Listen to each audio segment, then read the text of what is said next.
Sí me gustaría plantear acerca del pensamiento sistémico como una categoría, pero cuando habla de el asunto de cómo se construye en la UASM, en donde hay maestros que tienen una plaza pero que ahora ya no, por cuestiones económicas, me gustaría saber si hay maestros interesados en participar en el proyecto de la UASM sin percibir algún recurso económico. Es decir, que pueda hacer un trabajo comprometido sin que le dé peso al dinero. Y por otro lado, ¿qué papel juega el lenguaje en el proceso del pensamiento sistémico? Para la compañera Claudia, bueno, hay varias cosas muy importantes, fundamentales. ¿Cómo juega el espacio-tiempo en los proyectos comunitarios, sobre todo en las economías solidarias?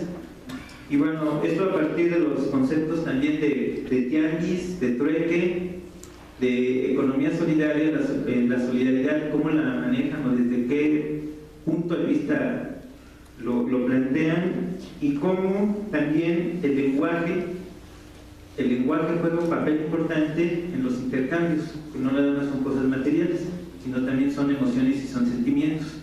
Entonces aquí, pues, ¿qué papel juega el lenguaje? Y también si hay una manera de percibir o concebir el dinero, y si también en estas economías solidarias construyen sus propias monedas, sus propios medios de intercambio. En el caso del compañero de las casas ecológicas, Nacho, ¿es posible nada más vivir en un solo cuarto teniendo todas las formas de vida? Es una pregunta. En el caso del compañero Eduardo, bueno, hay una cuestión en donde se plantea que el pensamiento sistémico no hay que dogmatizarlo, no hay que dar por hecho de que pueda ser la panacea para la solución de los problemas. Y bueno, me llama la atención porque también pareciera ser que en otras regiones, en otros horizontes culturales, el pensamiento sistémico no existe, existen otras formas de pensar, actuar, hacer, hablar. Hay varias cosas, por ejemplo, ¿qué ha leído de la decolonialidad del pensamiento y qué aportación tiene para justamente no ideologizar, no apropiarnos del pensamiento sistémico de Occidente? Entonces, si han trabajado algunos teóricos más en ese sentido. Por otro lado, cuando se habla de que las comunidades, que son muy importantes, también hacen pensamientos de alguna manera sistémico, ¿no? Pero creo que es muy importante percibir las formas de creencias, valores, espacios, tiempo, los momentos de la cosecha, la lectura del tiempo, la lectura de, por ejemplo, la milpa, que es un espacio que va más allá de lo complejo. ¿Qué importancia tiene ese concepto para crear o para redimensionar el proceso de la vida comunitaria? Y justamente por un problema que es para todos, que es la alimentación. La crisis alimentaria, ¿qué importancia tiene en la vida del mexicano? Porque estamos olvidando la cocina mexicana. Y para todos también una pregunta sencilla, porque me interesa, por los escenarios del país: ¿cómo es el pensamiento sistémico de los narcotraficantes?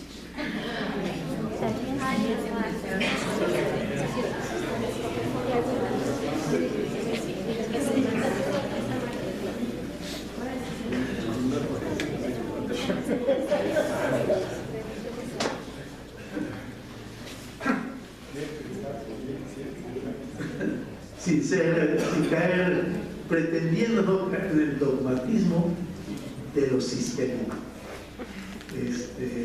a todos los demás. Desde nuestro punto de vista, sujeto de la sociedad humana forma parte del sistema biológico de este planeta. Y como forma parte de ese sistema biológico, sus actitudes luego tienen que ver con otros sistemas biológicos también, no racionales, pero pertenecientes al mismo sistema.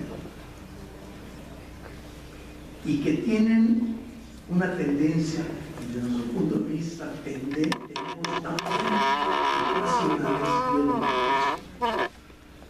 al agrupamiento. O sea, formamos grupos, no montones, pero sí grupos. Y esos grupos, para formarse y actuar, tienen que ponerse de acuerdo en cómo hacerlo. Y ese es un asunto sistémico. Pero ¿cuál es el parecer, en ese sentido, de los 5 que están en la mesa?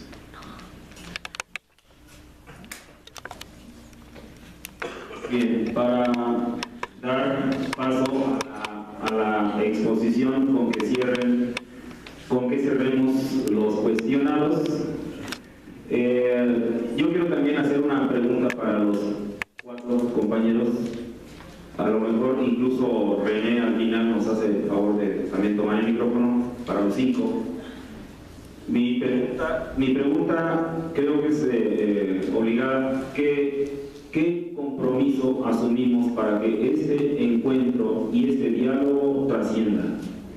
Para dar continuidad, para que no se quede así, para que las palabras se conviertan en hechos. ¿Qué compromiso asumimos? Vamos entonces a darle la palabra, ahora en sentido contrario, al doctor Marco. Bueno, vamos al sentido opuesto.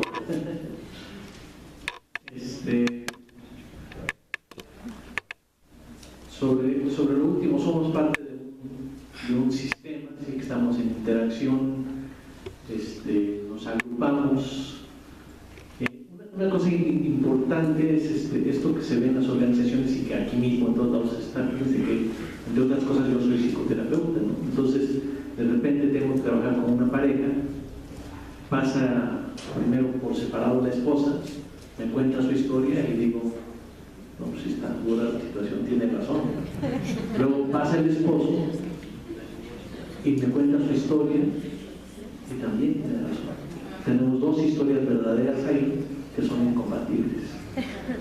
Entonces, por eso también el antidogmatismo y entender esta diversidad de los seres humanos, esto que decíamos, ¿qué es lo holístico? ¿Qué quiere decir holístico? Aunque se ha utilizado mucho por algunos sectores que están trabajando cuestiones como bioenergéticas y cosas a veces transpersonales, místicas. Holístico en sentido estricto es totalidad, lo que se refiere a la totalidad, y creo que en eso en esencia se coincide con el pensamiento sistémico. El pensamiento sistémico piensa en la totalidad, ¿no?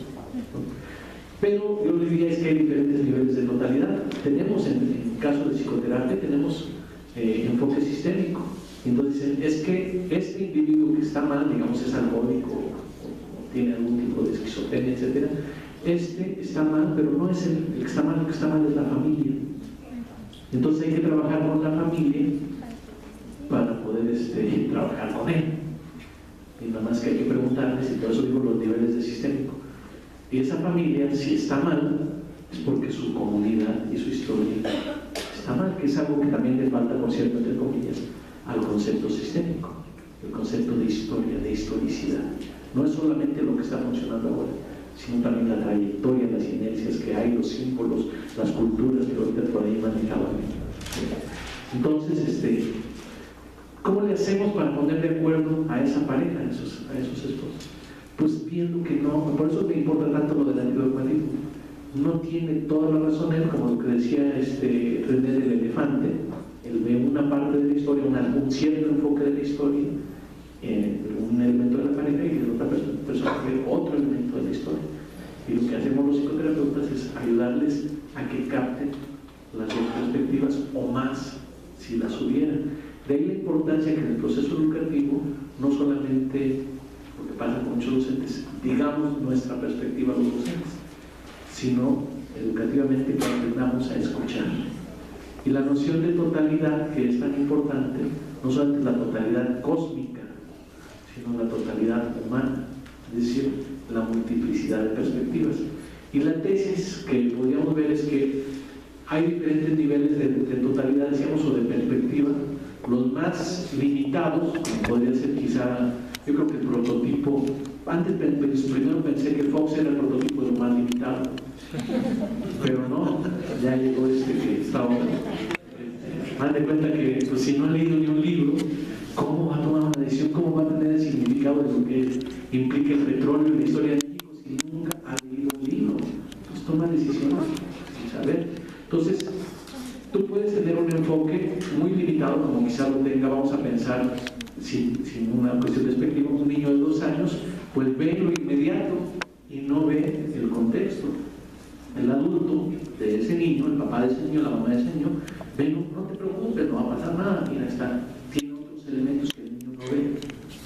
Y así, luego podemos ir una persona universitaria, pensemos que el papá no es universitario, quizá tenga más elementos que el papá de ese niño no ve.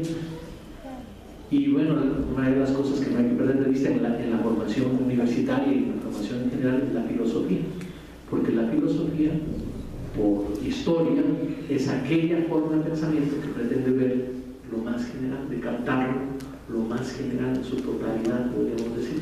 Y dentro de la filosofía también hay filósofos que tienen una perspectiva de más corto alcance, y se supone que entre más amplitud tengamos del contexto, más claramente podemos darle significado a un evento. Porque efectivamente, un evento, como vimos con las gráficas de las ilusiones ópticas, un evento es lo que es, y eso es lo que nos enseña Einstein en su teoría general de la relatividad, no en la teoría especial. Un evento es lo que es de acuerdo a su contexto. Nada es en sí, nada. Ni la velocidad, ni el tiempo, ni el espacio son lo que son en sí. Esta mesa que está aquí es en este contexto. Pero si nosotros vamos a imaginar crecemos 1000 veces nuestro tamaño, esto ya no es una mesa, quién sabe qué sea, es otra cosa. Entonces está en relación con un contexto, y de ahí la importancia de que la experiencia humana, la historia humana, es el contexto de todos los contextos. El universo, inclusive el Sol y las estrellas y las galaxias, entran en el contexto de la historia humana. Tienen su significado, son lo que son, como la mesa, dentro de la historia humana. Entonces, esta perspectiva de el máximo de los contextos posibles, la máxima perspectiva de la totalidad, es lo que algunos filósofos han logrado, que la logra Einstein y que la logra Hegel, la logra Gramsci y Marx probablemente, pero quizá no otros filósofos. Esta perspectiva de macrovisión de totalidad. No Kant, por cierto, no Buber-Galanti, por cierto, no Sartre, no Heidegger. Es una perspectiva, y esa es en la que, entre mayor perspectiva podamos tener, mayor capacidad de juzgar un evento específico dentro de esa totalidad. Y esa es la clave de la educación, ir abriendo la perspectiva. Pero esa perspectiva, contrariamente a lo que pensó Jesús de Nazaret y Che Guevara, porque Jesús de Nazaret llegó a la convicción, el Jesús de Nazaret, por lo menos en la historia que nos han contado, muere por la humanidad, es decir, estaba identificado con el ser humano y tenía esta frase: ama a tu prójimo como a ti mismo. Si tú amas a tu prójimo como a ti mismo, las cosas están resueltas, en el mundo te entras a otra dimensión.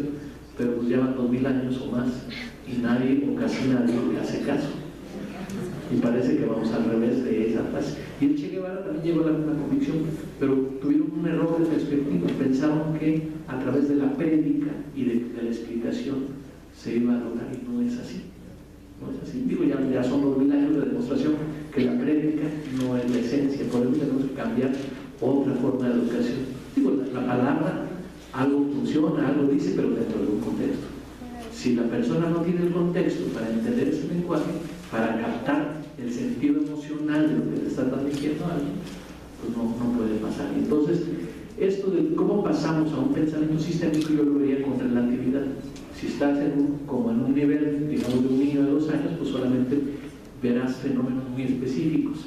Ya a los 7 u 8 años ves fenómenos un poco más estructurados. En la lógica formal de Beyer ves un poco más estructurados, y en la perspectiva dialéctica de la totalidad es donde hasta la fecha parece decir, como diría Jean-Paul Sartre, la dialéctica es el pensamiento más completo, más integrado que ha existido hasta el momento. No quiere decir que no pueda haber otro pensamiento más integrador. Pero lo que sí estamos todos, yo creo, compartiendo es, vayamos a la integralidad, dejemos de que las cosas se vean parcializadas, tengamos el mayor contexto posible para darle significado a cada caso.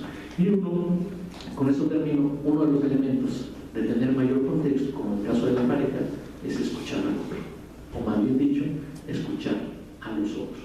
Entre más escuchemos, entre más leamos, que es una forma de escuchar, mayor contexto para buscar cada caso. Gracias.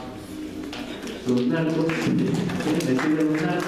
los narcos tienen un cierto nivel sistémico para sus intereses, pero digo, el problema de los depredadores, de todos los empresarios, los explotadores, de los abusivos, es que no ven toda la cadenita, como así como el que decíamos, el sistémico de la familia, que dice, yo trabajo con la familia para tratar de ayudar al paciente específico, pero no ven que la familia es parte de una comunidad y no se les ocurre a la mayoría trabajar con la comunidad.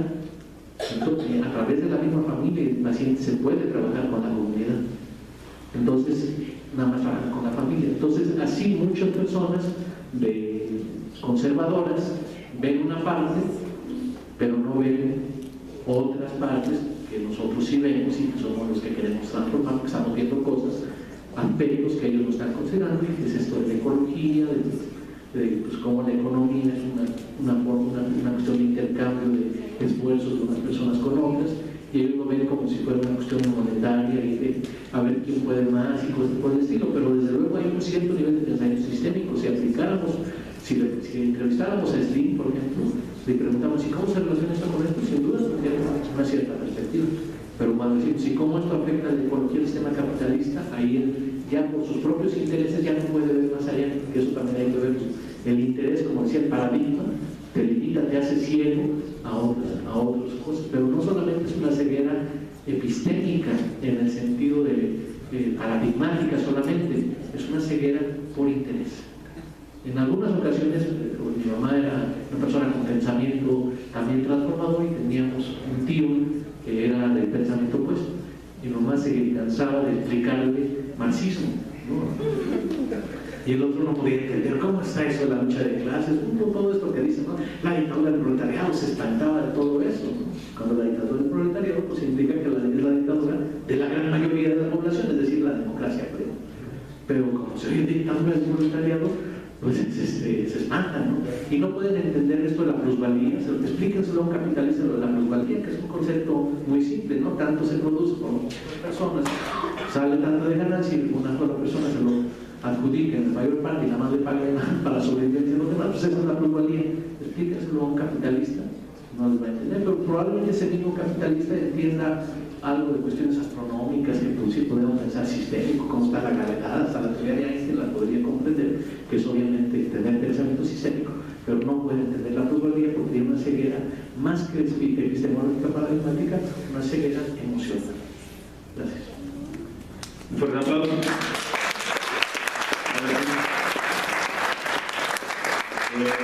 Omitió el compromiso, esperemos que Nacho no lo omita.